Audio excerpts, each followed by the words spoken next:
Hey, what is going on, you guys? My name is Rayge and we are back today with a beginner video and guide in regards to the ISO-8 type classification in this game. How do you utilize it and what is the purpose of the ISO-8 in this game? So as you guys can see here, this is part of the campaign chapters where you can actually farm these ISO-8 materials. But essentially, guys, they are a mechanic in the game to customize your character's capabilities in terms of their stats, as well as what they can be adding to the combat with this vulnerability state. So allow me to go through the 5 different types. I haven't made a video on this before, so I figured this would be a good opportunity to add this to my beginner series, but as well in more detail, finally breaking down, you know, the green versus the blue, how can we accumulate this over time, and the recommendations. So first and foremost, if you go into any character in this game, guys, you're gonna see on the bottom right that there is an ISO-8 little chart there that gives you the 5 little plus signs on top of the gear and materials that we already have to do. So let's focus on Black Widow here for a sec. When you open this up, it's gonna give you 5 different areas that you have to build up over time. So you can see, you know, these components here are essentially what allows you to level up the character's ISO-8 type. There's 5 types in overall. So if I hit the center here, it's going to populate for you the main 5 types. So it's going to be the striker, the fortifier, the healer, the skirmisher, and the raider. And you can see with each one, they give you a description, right? So strikers, they enhance attacks and gain an extra attack whenever there's a vulnerable enemy. For fortifier, it allows characters to have a better protection for themselves, as this creates a barrier. Healers, generally, we want to use this as characters are more supportive in a role to provide a heal for a low health ally each turn. Skirmisher, which is the one that Black Widow has currently right now, creates openings by applying and creating these vulnerables that get applied. And then last but not least, the Raider is critically hitting more frequently and also applying vulnerables. So essentially, guys, in a team dynamic, you really do want to be taking advantage of these vulnerable tags, because the Skirmisher and the Raider can apply these vulnerables, whereas the Striker can take advantage of it with his increased damage in addition to the additional attack against vulnerable enemies. Lastly, the fortifier and healer are more of supportive capabilities for tankier allies, so that way you can actually further protect them. Now, this leads us to the question, you know, what is the best ISO-8 type for every character in the game? Well, to be honest, it depends on the team dynamic. It depends on the creativity of how certain abilities and traits work together, right? So some characters are better suited for certain ISO-8 types, but there is no do or die in this customization. It's probably one of the few things that we can actually customize on a character, which is absolutely huge. But I'll try to show you guys a more obvious example of an ISO-8 that makes sense. So moving my gears now here to Thor. Thor, his kit overall is very devastating. You know, he does a lot of natural damage in terms of his allies getting attacked, and then he retaliates. So it takes an understanding of your character's kit overall to really identify what is the best or ideal ISO-8 type. So you can see here his God of Thunder passive, on turn he can heal himself for the max HP, so you know it leads you to believe that he could potentially be a healer. But let's take a look more of his passive. He gains 15% damage as well as additional damage for Asgardian or Wave 1 allies, so it means that he's more of a damage giving and providing character. You can see here the mechanic: when an enemy attacks an Asgardian or Wave 1, he's going to fill up his speed bar, but as well as gain charges. And whenever these charges max out, he's going to be attacking enemies for a 260% raw damage. So you can see overall, Thor is a very damage focused character, right, as opposed to healing. Even though there are healing aspects to his kit, you can also further assess the rest of his abilities. His special ability here, you can see he has a chance to critically hit chance right there, which also scales right now, thinking more in alignment with the Raider.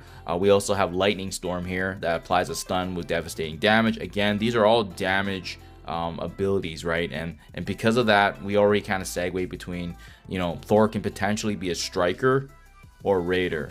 So now you can go into more further detail, again going back to the original 5. You know, what does make sense then? Well, with each of these traits too, there's also certain upgrades that you get each time you do bring them up. So if I go back now, let's just assume that he's going to be a striker, right? We go view here. Obviously right now it's upgraded to ISO blue level 2, and I'll explain that later and how we get to that point. But if you scroll all the way to the very beginning, this is where it starts, right? The T1 level 1. So this is basically the green level 1. You can see on the primary hit, if the target is vulnerable, he's going to be making an additional attack. So that's already what we kind of assessed.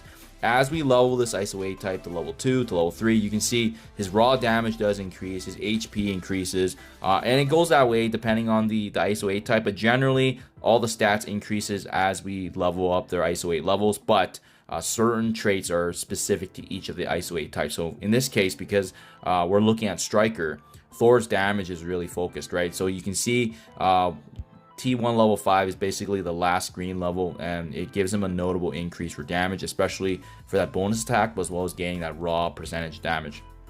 When we transition over here to blue, we also start seeing some differences as well, right? Raw damage again, HP very standard, but on this level 3 here, this is where you typically see some of the bigger bonuses coming from the ISO-8 type. So for this one, level 3, if the target is vulnerable with duration of 2+, he's going to be dealing additional 5% of his max HP to the primary target. So this is some very notable damage, especially if you have a high yellow and a high red star on your character.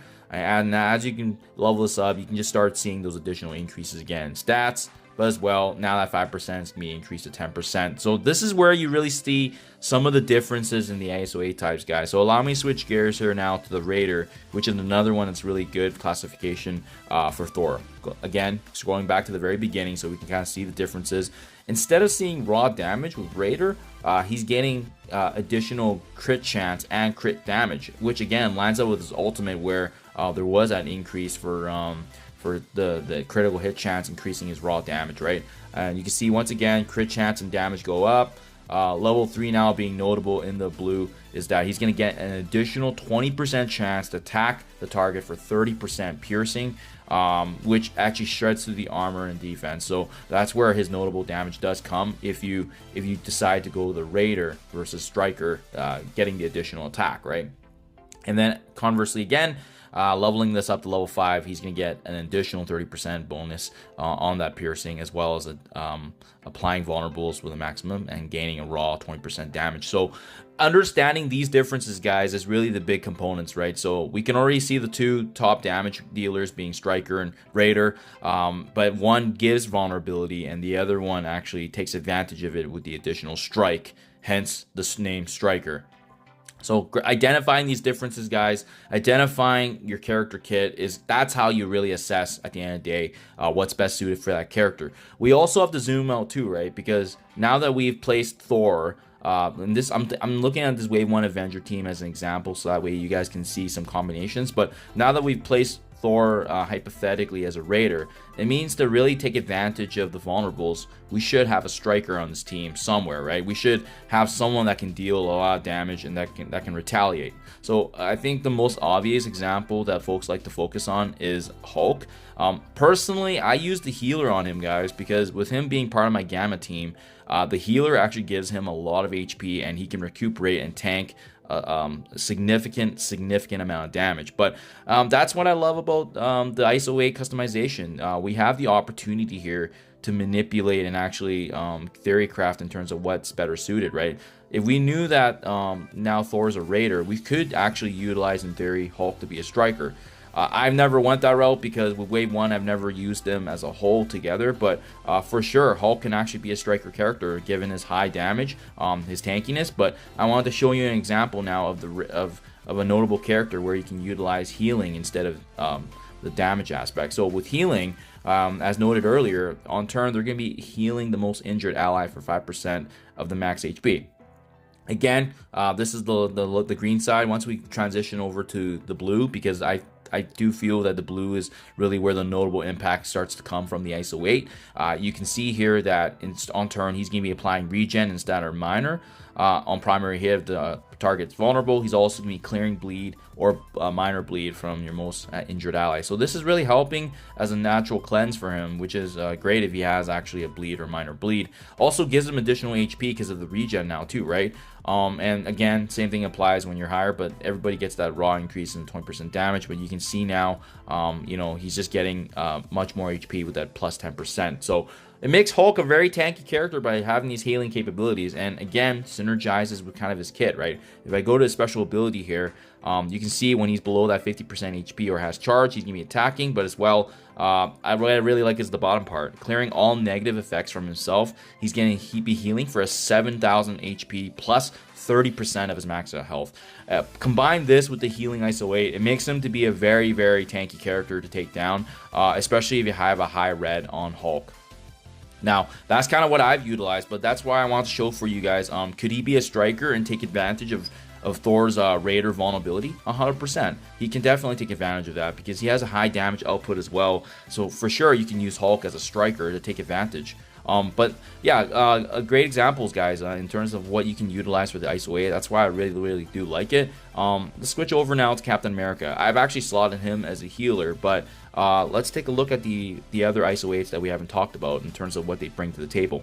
Fortifier. So this is the one I mentioned earlier. I do feel like this is probably the one that's the most underlooked in the game because there's not a lot of use for it, but it's really great for characters to get an additional barrier in terms of protection, maybe someone that's squishier. But as well, there's certain modes as well in the game, if you guys progress later on in the Scourges, where using a Fortifier ISO-8 can actually allow benefits for the team, but that's just specific to that game mode, being the Scourges.